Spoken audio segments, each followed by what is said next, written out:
Olá, tudo bom? Hoje o nosso bate-papo é sobre saúde, um tema que é extremamente importante, não só para as pessoas, para as empresas, para os coletivos. E eu estou aqui com uma pessoa que entende muito do assunto, que ela é a nossa conselheira na BRH, e ela que é responsável pelo nosso Fórum de Saúde. Então a gente vai bater um papo com ela sobre saúde. Oi, Solange, o que a gente pode falar sobre saúde? Nossa, Renata, obrigada por estar aqui com você. Essa é uma conversa que a gente adora fazer, porque saúde está nas entranhas de todo mundo, como você falou, né? Não é um tema, é um ecossistema enorme, né? E ontem, no congresso aqui do RH Rio, a gente teve a visita, uma palestra maravilhosa do James Eilibon, né? Desculpa, eu vou pegar umas colas aqui, Sem porque problema. e aí para me facilitar esse roteiro. E ele veio falar sobre as tendências, ele foi responsável no Fórum Mundial por esse tema. E ele trouxe coisas muito importantes dos cenários que quem está nas organizações, quem está no mundo do trabalho, precisa ficar muito atento, porque é o caldo que a gente está inserido e que a gente precisa criar estratégias, criar alternativas, criar mecanismos internos para lidar com esse contexto complexo que a gente tem, né? Ele falou para a gente ontem que a gente está vivendo uma época de ansiedade crescente. E a diminuição da estabilidade em todas as dimensões. E a despeito disso, a gente continua privilegiando a eficiência no curto prazo, né?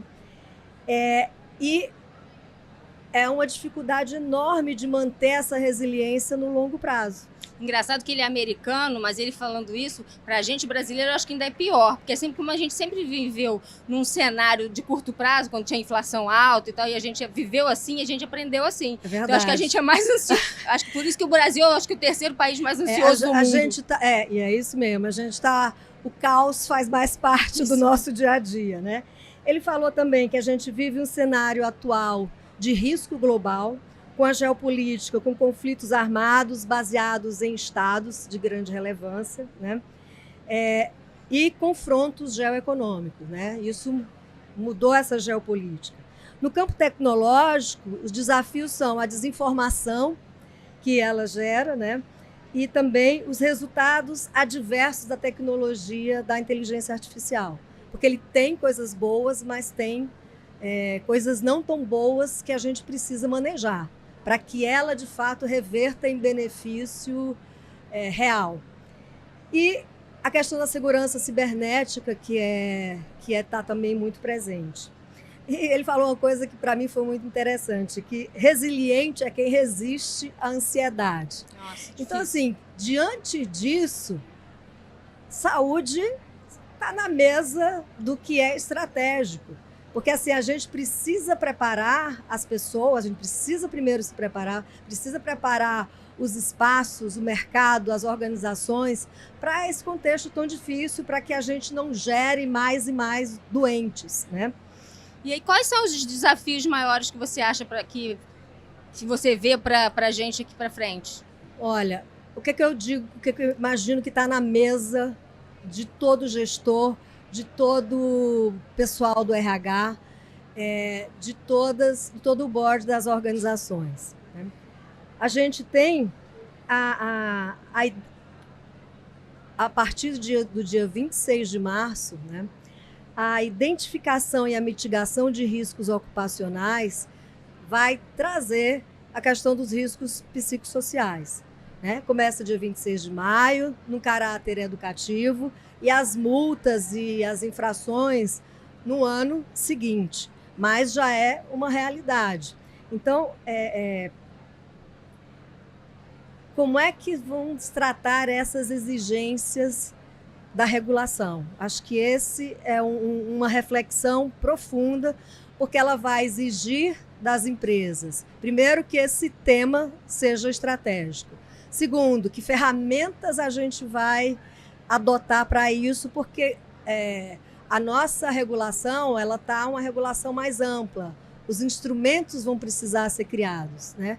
E tem uma boa notícia, porque isso vai trazer uma preocupação maior com a prevenção, porque você vai ter clareza maior dos riscos, vai registrá-lo e vai ter um plano de ação para mitigar essas coisas. E você acha, por exemplo, as grandes empresas hoje, elas já fazem muito isso, né? Elas têm esse trabalho mais mental, acompanha, alguns com cases isolados, eu acho que aí vai vir para fazer esse ajuste, fazer um programa conciso nas grandes empresas, e as médias, as pequenas que não tem nada, eu acho que é isso que você falou, que aí vai conseguir entender a importância e começar a implantar isso nas suas empresas. Com certeza, né? Tem ganhos que eu acho que vão ser incríveis, né? Acho que tem um trabalho de curto prazo que vai demandar um pouco mais, né? Mas é o que você falou, isso já é feito no campo da ergonomia, no campo dos riscos bioquímicos, né? A gente vai trazer essa questão dos riscos psicossociais para um campo de conversa, né? E a gente vai ter que criar esse repertório nas organizações. Então, vai ser um processo bem bacana, que outros países já trilharam esse caminho. Exato. Chile, México, Dinamarca, né? A Inglaterra. Então, muita gente já trilhou esse caminho e foi bem trilhado. Ih, deu tilt aqui. Então, bacana. Então, o Brasil tem que entrar nessa era também e se modernizar. Com certeza, né?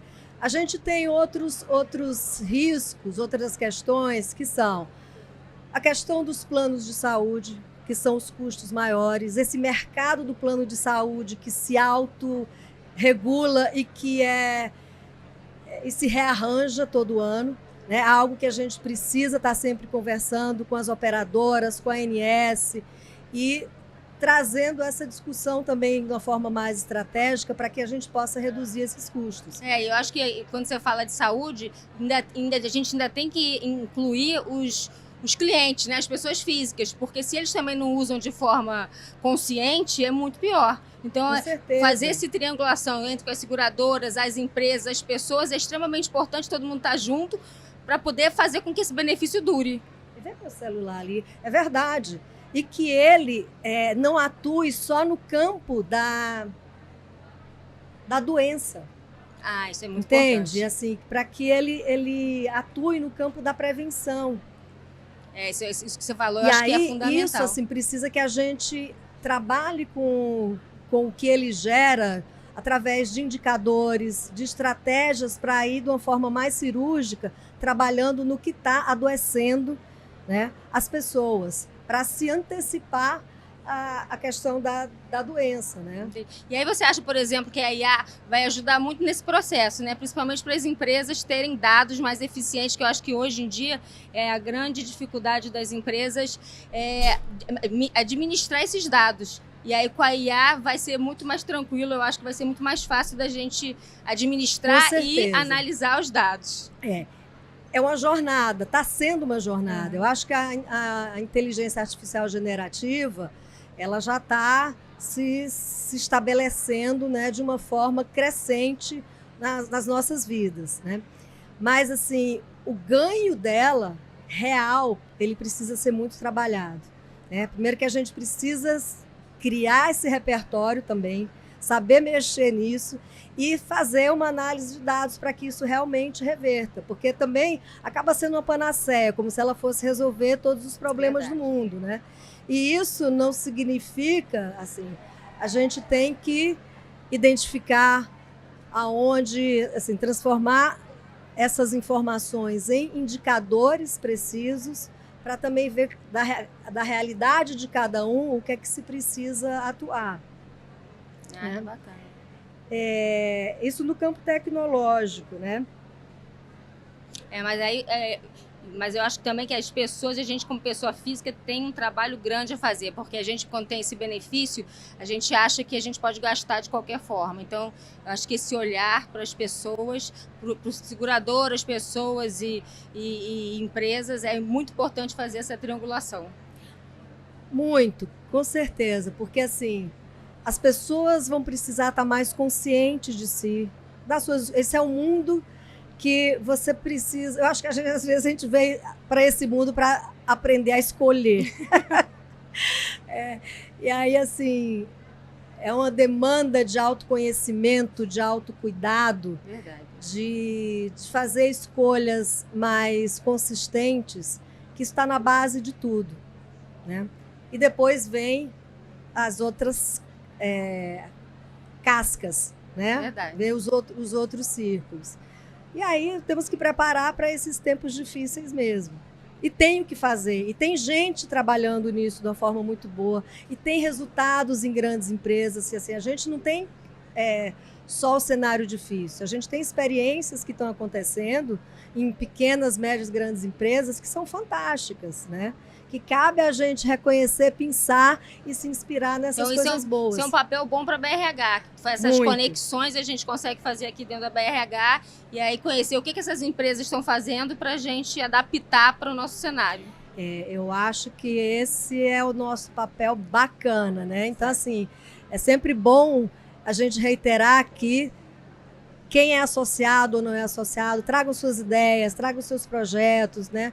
A gente é um lugar de conexão, né, Renata? Exato. A gente tem vários grupos que fazem esse trabalho, então, assim, quem quiser entrar para os grupos, para a gente debater, falar sobre os cases e nas empresas conhecer, acho que é extremamente importante. Eu tô lendo aqui um dado que eu acho importante compartilhar, né?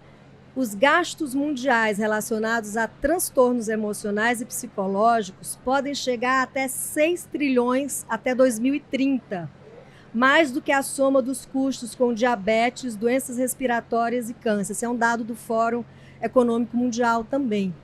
Então, assim, é uma perspectiva que a gente tem que arregaçar as mangas para não chegar nesse lugar que está sendo falado aqui. Exatamente. E a empresa tem um papel fundamental, porque senão também a gente não vai conseguir pagar esse benefício mais, a gente não vai conseguir mais ter plano de saúde.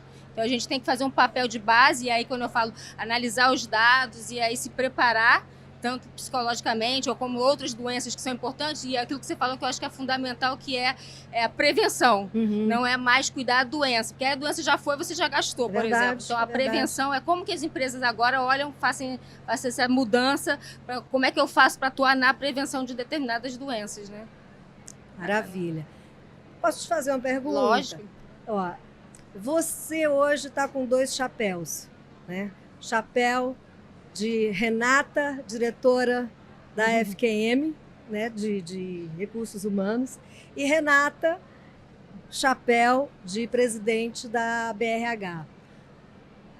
O que você está priorizando nesses 2 papéis? Como é que saúde entra no teu dia a dia nesses 2 espaços? Bom, eu fiquei mais... Não é que eu fiquei mais ansiosa. O negócio é você saber como é que você equilibra isso. É óbvio que eu tenho 8 horas por dia, eu estou lá na farmoquímica, na FQM, dedicada à FQM. E depois do expediente, eu vou me dedicar para o outro chapéu. Mas ao longo do dia, essas coisas também se misturam, porque você lembra das 2 coisas. E o meu escape é remo. Então, um dia eu acordo 4h30 da manhã, Imagina. Vou remar, canoa havaiana, no mar do Rio de Janeiro. Então, isso ajuda bastante. Então, acho que você ter um hobby e principalmente você ter um equilíbrio entre as coisas. Você não consegue fazer tudo ao mesmo tempo. Então, você tem que priorizar, Com tentar certeza. fazer um equilíbrio e também tem que ter uma escapatória aí que, para mim, no meu caso, é o remo. O tempo é finito, né? O tempo é Renata? finito. E a família, né? Que também é bom assistir filme, Netflix, eu adoro isso. E tem temas que vocês estão priorizando na saúde, no caso da empresa? Como é que isso está sendo tratado? E aí, isso que você falou bastante, a gente tem que começar a trabalhar muito a prevenção. Então, o nosso trabalho nesses últimos 2 anos foi ajustar os dados para poder fazer um levantamento de onde a gente tem que agir e aí trabalhar o indivíduo. E aí, muito mais... Óbvio que a gente vai trabalhar o coletivo, mas se a gente puder também trabalhar o indivíduo, é muito importante, porque se a gente trabalha só o coletivo, às vezes as pessoas não se associam.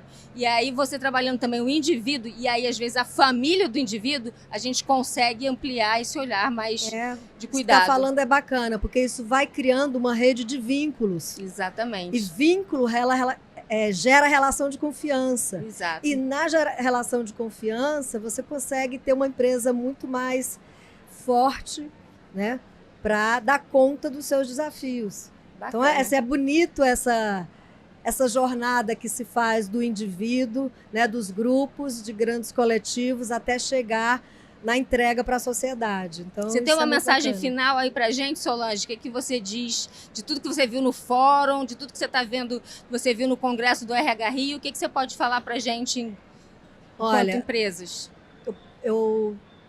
Cada vez que eu me aprofundo, cada dia que eu me aprofundo mais nesse tema, eu tenho mais a certeza de cada valor envolvido na questão do bem-estar, ele reverte sobremaneira para as empresas, para os indivíduos, para a sociedade de maneira geral. Tem um dado que diz que cada $1 investido, você tem um ganho de $5. Né?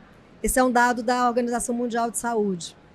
E isso se concretiza de fato. Né? As empresas que hoje têm priorizado esse tema, que têm políticas reais e conseguem trabalhar com o planejamento nesse tema, eles têm tido ganhos fenomenais. Né? E assim, não se perde nada. É lógico, vai se perder se for um trabalho caótico ou não focado nas necessidades reais. Como é que a BRH, agora que eu sei que a gente tem o Fórum de Saúde, que foi o primeiro Fórum de Saúde que existiu no Rio de Janeiro, a gente está indo para a 8ª edição. 8ª edição. Então, hoje em dia, várias pessoas fazem Fórum de Saúde, mas a gente é o precursor. O que mais que a gente pode dar como a BRH para os nossos associados? Olha, a gente tem clareza como esse tema está bombando, e bombando porque ele é necessário, porque as previsões elas são complexas e difíceis para a gente lidar, a gente precisa se antecipar. Então, assim, a gente tem o Fórum de Saúde que traz reflexões importantes, traz atores importantes do mercado, traz cases que são diferenciados, né, e traz tendências.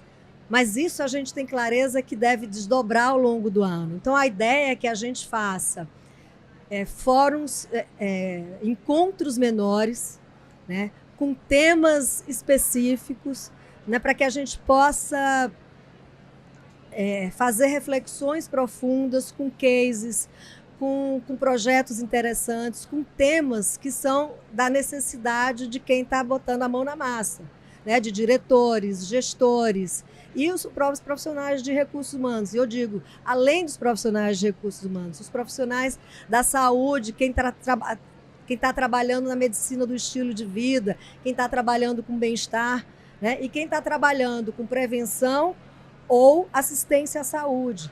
Tem muito o que se falar, tem muito o que se fazer. E é um território lindo, porque é onde a gente cuida das pessoas, é onde a gente trata dos sofrimentos, é onde a gente supera os sofrimentos.